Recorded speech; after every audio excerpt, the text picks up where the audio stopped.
Gotta admit, the documents you sent for today's deep dive, yeah, they have me feeling a little, I guess, off kilter is the word. Off kilter, how so? Well, we're talking about a classified email chain Mm-hmm. from the UN Secretary General, no less, Oh, to the that's U.S. President, right. and a memo from the National Security Advisor. I'm with you. And the date on these is October 19th, 2024. Which is Yeah. today. Today. So, yeah, no pressure or anything? Well, it's certainly front page news. Yeah. What I find striking is this isn't some, abstract future possibility. Right. This is happening right now as we speak. Yeah, and when the UN Secretary General uses a phrase like, they have arrived, Oh, I saw that.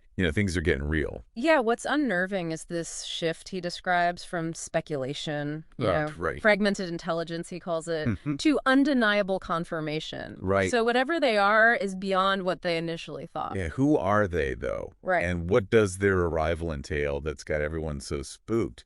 Well, the Secretary General points to a global surveillance network as the source of confirmation, Okay. which in itself raises questions.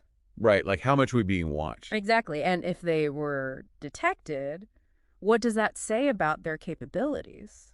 It's like we've walked onto the set of a really bad sci-fi movie. Except this is real life. Yeah, exactly. And the Secretary General even expresses his own apprehension. I bet. Heavy heart, deep sense of foreboding. Yeah, this isn't just like any other Tuesday, No, it's not just another global crisis. Right. There's a sense of the unknown, Yeah. like forces beyond our understanding. And when the UN Secretary General is rattled, Yeah, it's serious. right. He's even concerned about global leadership fracturing under the pressure. Yeah, can you imagine?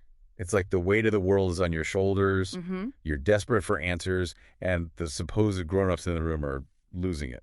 Not exactly a vote of confidence. Not at all. So their arrival, it's not just a potential threat to humanity's survival, but potentially a destabilizing force for the entire global power structure.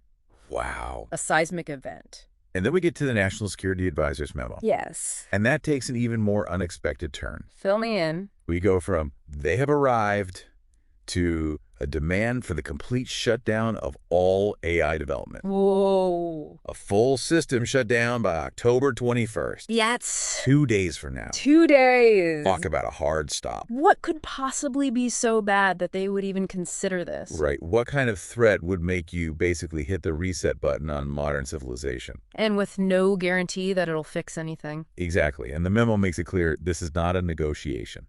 Oh. This is a non-negotiable demand with potentially catastrophic consequences if we don't comply.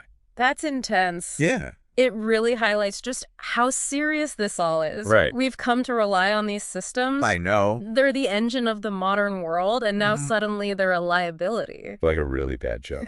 It does make you think. We pour time and resources into AI to try and solve these complex problems. And now we're being told they are the problem. Right.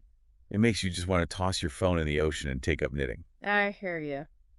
But there's a chilling consensus emerging here. Yeah. The memo mentions the UN, NATO, UK, France, China. Okay. They're all on board with this, Everyone except one, who's missing. Russia. Interesting. What are they up to? Right. Their silence is deafening. It really makes you wonder if this is the level of conversation happening at the highest levels of government. What does it mean for the rest of us? Right. What happens on October 21st? Good question. And are we prepared for what comes next? It's like we've stepped into some alternate reality where the unthinkable is not only possible, but actually happening. I've always enjoyed a good sci-fi thriller, but the idea of actually living through one Right. makes my reading list feel a little less escapist. It really puts things into perspective. Yeah. We're so used to wanting answers, explanations for what's happening in the world. Right. But what if those answers just aren't there? Exactly. What happens when we're confronted with something we can't easily categorize or explain? It's a little unsettling. It is. It makes you feel kind of powerless, like all our technology and progress has led us right to this point. It makes you realize just how limited our understanding of the universe really is. It's definitely humbling. That's for sure. But more than a little terrifying. Yeah, just a bit. So is there any precedent for this at all? That's the interesting part. Okay. On one hand, we've never encountered anything like this, at least not that we know of. Right. This isn't some ancient myth or religious text open to interpretation. This is real, and it's happening right now with global consequences. Right. But then again, you could say that humanity has always struggled with the unknown, with forces beyond our comprehension. So it's both unprecedented and strangely familiar at the same time. Exactly. Hmm. The Black Death, the Tunguska event, even the nuclear age. Each of those forced humanity to confront the limits of its knowledge and the very real possibility of annihilation.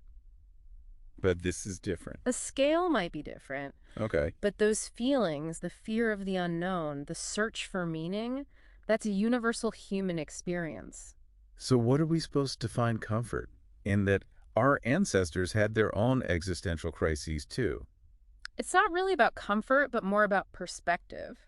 Yeah. We're not the first generation to face something like this, and we won't be the last. So now what do we do? The question is, how do we face this moment Yeah. with fear and paralysis, or with resolve and a determination to find a new way forward? Well, it's not like we have a roadmap for dealing with something like this. That's true. We have an email chain and a memo that's telling us to dismantle our own technology. It's a lot to process. No kidding. It's like 1 minute I'm worried about paying my bills, and the next I'm contemplating the collapse of civilization. It can make you feel unmoored. Totally. But maybe there's also a certain amount of freedom in that. Freedom. How so? It's like the old rules don't apply anymore. We have to reevaluate everything, our priorities, our assumptions about the world. And our understanding of what it means to be human. It's a lot to take in. It is. I mean, I went from worrying about deadlines to worrying about the end of the world as we know it. It makes you re-examine what really matters. Well, that's assuming we even have a future to think about. Hope is a powerful force. I'll try to keep that in mind.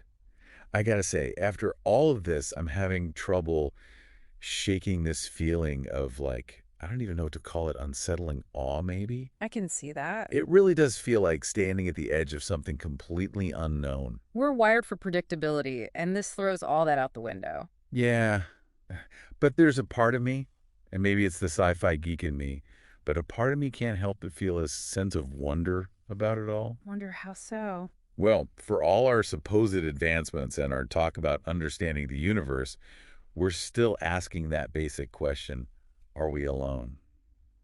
And now it seems like we might have an answer. It's a question that we've asked ourselves for centuries. Right.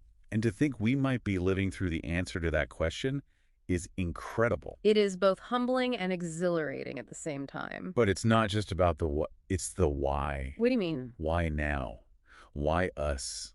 And what does it mean? I mean, if they're here, are they friendly? Are they hostile?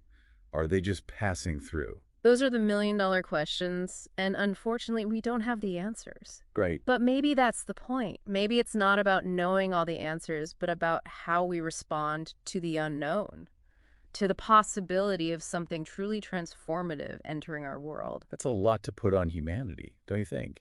Especially when we haven't exactly proven ourselves to be great at managing global crises. That is true. However, I think we have a capacity for resilience, for adaptation. We can come together when we need to. You really think that's possible? I mean, look at everything that's happened, even just in the past few years. Maybe that was all part of the process, a way of coming to terms with our own limitations. We often find our greatest strength in our darkest hours. Okay, so let's say you're right. Let's say we don't destroy ourselves or descend into complete chaos. What then? What does a future even look like with them in it? That's the big question, isn't it? It could be a future of cooperation where we have to overcome these challenges together. Or maybe it's a future of technological advancements beyond anything we can imagine right now. Or maybe it's something we can't even comprehend yet. Maybe it's a future where the definitions of humanity and reality are changed forever. It's both terrifying and amazing to think about.